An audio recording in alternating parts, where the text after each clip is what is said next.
Hindi aksidente ang pwesto ng pusa mo. Sa mundo ng mga pusa, bawat higaan ay may dahilan. Bawat dikit ay may mensahe. Kapag pinili niyang tulog sa paanan, uluhan, tiyan, balikat o likod mo, hindi lang ito basta paghahanap ng komportableng lugar.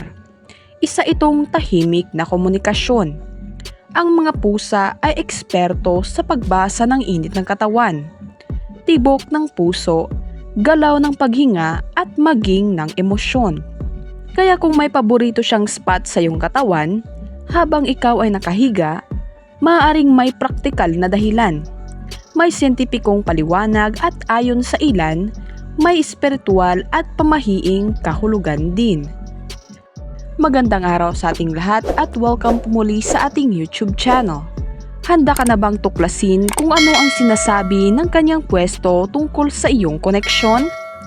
Tara at himayin natin ito ng mas malalim. Una, kapag natutulog ang pusa sa may paanan mo. Kapag sa paanan mo siya humihiga, parang may tahimik kang gwardya sa dulo ng kama. Praktikal itong pwesto dahil mas kaunti ang galaw doon at may malinaw siyang daan palabas kung kinakailangan. Likas sa mga pusa ang manatiling alerto kahit nagpapahinga. Ngunit sa mga lumang paniniwala, may dagdag pang kahulugan ito. Sinasabi na kapag sa paanan natutulog ang pusa, siya raw ay sumasalo ng pagod at mabigat na enerhiya mula sa katawan. Lalo na kung galing ka sa mahabang araw ng trabaho o stress. May iba ring paniniwala na ang pusang nasa paanan ay nagtataboy ng masamang anino o bangungot na maaaring lumapit habang ikaw ay natutulog. Kapag daw bigla siyang nagising at tumitig sa may pintuan o bintana, sinasabing may enerhiyang dumaan at agad niya itong binabantayan. Sa ilang kwento ng matatanda, ang pusang pumipili sa paanan ay tanda rin ng paparating na pagbabago sa buhay. Hindi masama, kundi paglipat mula sa isang yugto patungo sa mas maayos na sitwasyon. Pangalawa, kapag natutulog ang pusa sa may uluhan mo. Kapag sa uluhan mo siya nahihimbing, ramdam mo halos ang hininga niya malapit sa mukha mo. Mainit doon at nakapapawi sa kanya ang ritmo ng iyong paghinga.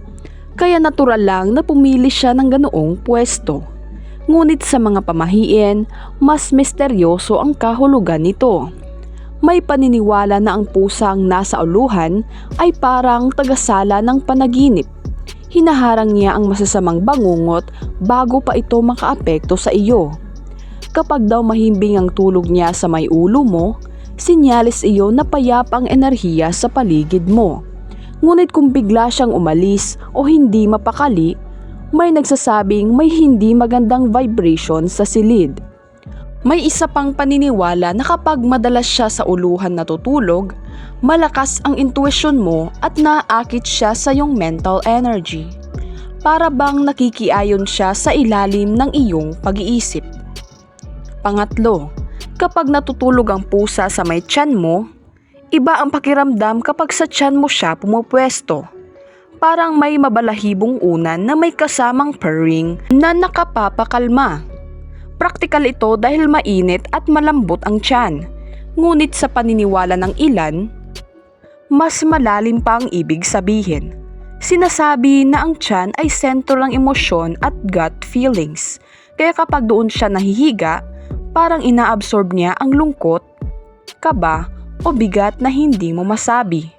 May mga matatandang nagsasabi na kung may iniindang sakit ang isang tao at doon natutulog ang pusa, tinutulungan daw nitong pagaanin ang pakiramdam sa pamamagitan ng kanyang init at purring. May pamahiin din na kapag mahimbing ang tulog niya sa tiyan mo, sinyalis ito ng swerte sa kalusugan at paparating na magandang balita. Ngunit kung bigla siyang umiwas sa pwestong iyon, may ilan na naniniwalang may imbalance sa katawan na dapat mong pagtuunan ng pansin.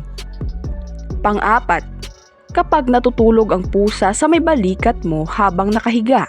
Kapag sa balikat mo siya umaakyat at doon nahihiga, tila ba gusto niyang mas mataas ang kanyang pwesto habang nakadikit sa iyo. Praktikal ito dahil mas kita niya ang paligid at natural sa mga pusa ang pumili ng elevated spots. Ngunit sa pamahiin, may kakaibang sembolismo ang balikat. Ito ang bahagi ng katawan na sumasalo ng responsibilidad at problema. May paniniwala na kapag doon siya natutulog, para bang hinahati niya ang bigat ng dinadala mo. May ilan ding nagsasabing ang pusang pumipili sa balikat ay tanda ng malakas na espiritual na koneksyon. Ikaw raw ay may mabuting aura kaya gusto niyang manatili malapit.